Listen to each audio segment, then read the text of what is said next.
My family lives across the states in a small house. I try to visit often, given I usually get a lot of vacation time from my work. The drive is something I find relaxing, so I don't mind the extra couple days it takes to get there. Most of the time, I try to stay at one hotel or motel along the way, and when I do, I just check in, sleep, and get back on the road as soon as I'm able. It's mainly because the areas along the drive are bare and run down, usually in the middle of nowhere. I find it hard to feel safe since I'm not used to being in those kinds of areas. Last year, I took the same road trip I always did to my parents' house during the holiday season. I started my drive early, I want to say around 1 or 2 a.m., and drove for almost 20 hours straight, aside from stopping for food and coffee a few times. By then it was 11 p.m., and I was exhausted and struggling to stay awake behind the wheel. I was just under 8 hours away, but I couldn't go much further. I was in the middle of nowhere, so whatever the next possible place to stay at was, I planned on taking it. About 20 minutes further, I turned off into a small town. It pretty much just had a motel and gas station, but that was all I needed. I pulled into the mostly empty parking lot and walked over to the front desk. An older lady greeted me and made small talk. Then I got a room and headed back to my car so I could park closer to the door. I was extremely exhausted and left all of my stuff in the car and just went inside. I didn't care about the room at all. I just went inside and immediately got in the shower so I could get ready for bed as soon as possible. During my quick 5-minute shower, I heard a few tapping sounds. They sounded like they were from outside though, maybe a tree branch knocking against the building. I thought nothing of it and got out, putting on the same comfortable clothes I was wearing, then got in bed. I set an alarm on my phone so I wouldn't oversleep, and finally reached for the lamp and turned off the light. Being at an old, run-down motel in the middle of nowhere seemed irrelevant compared to how tired I was, so I fell asleep without trouble. Though, I didn't stay asleep for long. I jumped awake, hearing something move in the darkness surrounding the bed. I sat up, staring toward the front door, but I could barely see anything. I was too scared to move and reach for the light, afraid of what I might see.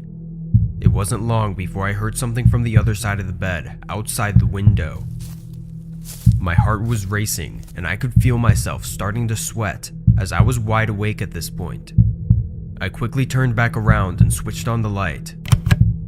The room was empty. Nothing seemed out of place, until I noticed the closet door was cracked open. Everything was going through my mind, trying to understand every possibility. "Hello?" I decided to call out, but there was no response. Feeling like I may have just scared myself for no reason, I got up and slowly walked towards the closet. When I pulled the closet door more open, I was confused. A large bag was wedged between the back of the closet and the door, falling to the ground as I opened it further. Looking around, there was actually a whole stash of luggage.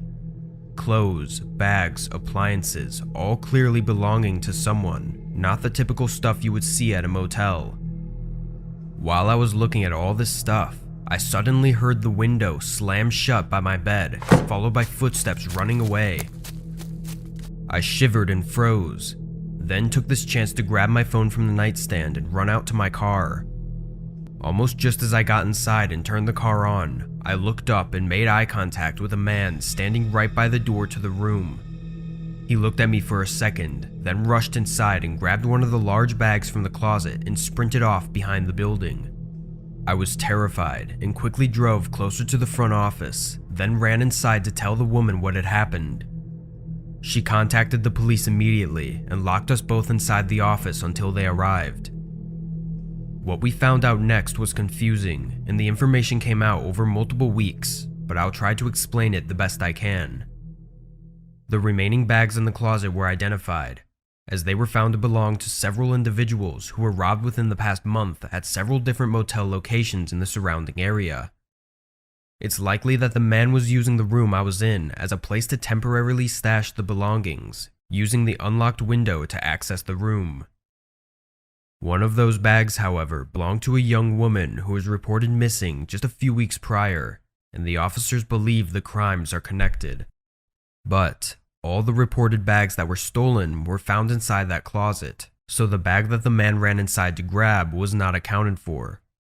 They questioned me on it multiple times, making sure I was confident that I saw him run out with another bag, and asking me the approximate size of it and everything. My curiosity has really kept my mind from being able to forget that night, as I wonder what he planned on doing when he was outside the window while I was sleeping. I knew it was closed when I went to bed, so he had to have opened it while I was asleep, which is even creepier. I also wonder what was in that one bag that was so important that he needed to grab it before running off. I don't go on many vacations, nor do I stay at hotels often, but last year I had a problem occur in my small house that required me to be away for several days for it to be fixed. Given the circumstances, I had to book a hotel nearby and stay there until further notice. I wasn't happy about it, but there wasn't anything I could do and nowhere else I could stay. I looked for the absolute cheapest hotel in the area, trying to save as much money as possible. The one I went with was 25 minutes away, but was half the price of the ones closer. Although I knew it was because the hotel was located in the lesser part of the town, the extra money saved more than made up for it in my mind. That was until I got there. The place was disgusting, at least on the outside. Trash was everywhere and the building was very clearly not taken care of. The pictures online only showed the rooms in the lobby, but they looked clean and somewhat nice, so I was a little bit confused. I grabbed my small suitcase from my back seat and walked inside. Immediately when entering, I was relieved. The lobby was very small, but it was nice and clean. I headed for the counter to check in, but nobody was standing there. I stood patiently for a minute, looking around the main room. It was very quiet and not a single person was anywhere. It was only 4 p.m., so I assumed people would be walking around or hanging out in the lobby. I took a few steps further into the hotel, looking down the main hallway leading to the rooms. At the very end was a man, standing right outside a room door. After watching him for a few seconds, it was apparent that he was just facing the door, not moving or anything. Feeling uncomfortable, I backed up to the front counter again. Finally, a man came from outside and walked behind the counter. Honestly, he looked dead inside. He asked for my name and gave me the keycard, then walked away. I glanced at the card, seeing the room number written with a marker in the corner. Given the low number, I knew it was on the first floor. I walked over to the hallway I was just at and looked at the directions for where the rooms were, and my stomach ached a bit when I realized it was down the hallway where I'd seen that man. Even worse, as I started making my way down, I realized it was at the end of the hallway, right where the man was standing. I couldn't tell if he was standing outside my exact room or not because of how far he was when I saw him, but it was creepy either way. Although I hadn't been to many hotels previously, I do remember the annoyance of the thin walls allowing you to hear every noise from every room. What was strange as I walked down the hall was that there was no noise coming from any room. No TVs were on, nobody was talking, no movement, nothing. It gave me chills, but when I reached my door, I quickly scanned the card and headed inside. Given everything, it was actually in good condition. It was very small and was clearly old, but it was exactly what I expected of the cheap room. I laid my suitcase down on the floor, then took a look into the bathroom to make sure it was good, and finally locked the door and sat on the couch. Not at all surprised, the TV didn't work though, so I was left with just my phone. After an hour of trying to keep myself occupied, a knock came from the door. It startled me, given it was just a single knock, which sounded more like a hit.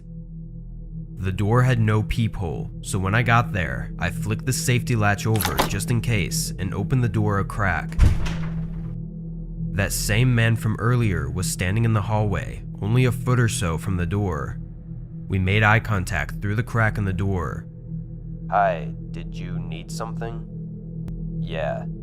I paused, waiting for him to tell me what, but he just stood there like he was waiting for me to say something. Okay man, what do you need then?" I said, in a way to show that I was clearly bothered by him. The strange man responded, claiming he was the previous person staying in my room and that he had accidentally left something important inside one of the drawers. I said okay and told him I would grab it real quick and began closing the door and turning around, but the man pushed the door back, slamming it against the safety latch. I looked back at him, my heart starting to race as I was getting a really bad feeling about this. "It's in the top dresser drawer," the man muttered to me, then backed up, letting the door close. I turned back around, heading to the dresser and opening the top drawer. Inside, there was actually a small-sized box taped shut on the top. Picking it up, it was fairly light though. I mean, like it felt empty. I walked back over to the door and opened it, seeing the man still standing there. "Is this what you were looking for?" I asked. The man nodded and held his hand out. I went to slip the box through the crack in the door, but it was barely too big. I tried every possible angle, probably looking like an idiot, but it was just slightly too wide on every side. The man looked impatient, and while I really didn't trust this place, at the moment I thought the guy had told the truth about leaving something behind, and I did see him standing by the door before, so I figured it'd be fine to open the door for a second just to hand him the box. As soon as I moved the latch over, the man rammed his body into the door, knocking me down and pulling a gun on me. He yelled at me to back up into the living room and stand against the wall. I was actually stunned at how loud he was screaming, thinking surely he would alarm everyone in the building. He grabbed my whole suitcase and continued looking around while holding the gun at me. Then, just when he was about to leave, he walked up to me, put the pistol just inches from my face, and stared me in the eyes. I was shaking in fear, staring into this man's rage-filled eyes, but after a few seconds, he backed up and ran away with my stuff. I stood in that same spot for probably a whole minute, staring at the ground. It happened so fast, it almost didn't even seem real. When I finally got myself together, I went outside my room and went straight to the front desk. The guy there was just casually standing there like he didn't hear anything, and nobody else was in sight. To sum everything up, nothing was done. He got away with all of my stuff, and honestly, every authority figure I talked to didn't seem scared or surprised in any way. They kind of just looked at me like I didn't even belong here anyways. I guess it was just normal, and they expect you to look out for yourself. The box was in fact empty though, and the whole thing was obviously just an interesting plot to rob those who stayed at the hotel. Those last moments before the man ran away though, are what I keep thinking back to. The rage in his eyes, holding the gun up like he was ready to pull the trigger without thinking twice. Why didn't he? My only thought was that maybe he knew that if it was just a robbery, then nobody would come looking. I don't know, but I definitely won't be staying at a cheap hotel in a bad neighborhood ever again. This happened while I was on a work trip. I work for an insurance company, and we can win trips to our other two big locations, one of which happens to be in Miami. I won the trip and went with my boss and a few other people in the company. Most of the trip was spent doing work stuff during the day, and then at night we were left to do what we wanted, like go to the hotel pool, bars in town, and all that other stuff. It was the second to last night I was there, and I didn't have much to do the next day, so me and a coworker went out to a cool looking bar on First Street. We took an Uber and got there around 11 p.m. Miami is a party city, and the nightlife there is amazing. The bar was packed and it made me feel like I was in college again. I wasn't that old, but I'd been out of college for a few years now. My coworker gets us shots, and throughout the night we have some more, and he ends up inviting two girls to the table and buys them shots as well. He hits it off with one of them, and the other one seems to take a liking to me. I'd been single for quite some time, and work had taken over my life, so I was honestly just excited someone was showing interest in me. Plus I was on vacation, and she says she was too, so neither of us were expecting anything serious out of this. I thought she was really cool and extremely attractive, And throughout the night, I offered to buy her drinks, but she bought her own, which I thought was really cool too. It was around 2 a.m. now, and she asked if I wanted to go back to her hotel, which I found out was only a 15-minute walk from mine. I agreed, but honestly was pretty nervous. I knew this girl was way out of my league, but I decided to have fun and take a chance. We Ubered back to her hotel, which was insanely nice by the way, and got to the room. I'll spare you the details, but events occurred and afterwards we ended up talking for a bit. After a while, I noticed she was starting to get glued to her phone, so I went to the bathroom to clean up and get dressed. But while I was in there, I heard a key card open the door to the room and was confused. She never mentioned that she was here with anyone, and I didn't see anyone else's stuff in the room either. And that's when I heard a man's voice. My heart dropped to my stomach. I quickly got dressed and checked if I had everything. I had my phone and wallet, which were in my pants pocket, but my shoes were still out there. I decided I'd have to leave them, as I could not deal with whatever this is right now. While I was waiting for my time to slip out, I heard him ask why there's men's shoes by the bed. That's when I knew I was screwed. By the time I made the decision to make a run for it, there was a pounding on the bathroom door. It was one of those doors that slide open and doesn't really lock, so of course the cheap thing revealed me behind it. This guy was huge. I could not have been more unlucky if I tried. The cherry on top was he also had a gun and was pointing it right at me. He told me to get my shit and get out in the most calm voice that made everything 10 times scarier. I grabbed my shoes and left, my heart beating out of my chest. He closed the door behind me, and then silence. I didn't hear any fighting or yelling or anything, which I thought was weird, but I wasn't going to stay to find out.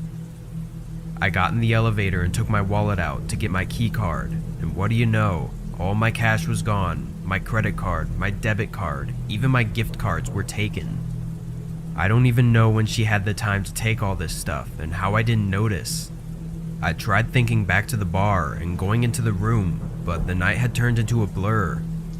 I spent the next hour canceling my cards, pissed that for the rest of the trip I would have absolutely no money. The next day I told my boss and coworkers, who sympathized but also found it funny. And now that it's been a few years since that incident, I can look back and find the humor in it. But what stuck with me was one of my friends theorized it might have been a setup. That might not have been her boyfriend at all. She could have taken me back to the hotel, stole my stuff, and waited till I went to the bathroom for the guy to come in and scare me off before I noticed the money was gone. If that's the case, it would explain why I didn't hear any fighting after I left and why the guy wasn't more angry. I try not to think about it too hard, and anytime I go out, which isn't much anymore, I try to keep myself safer and make better decisions.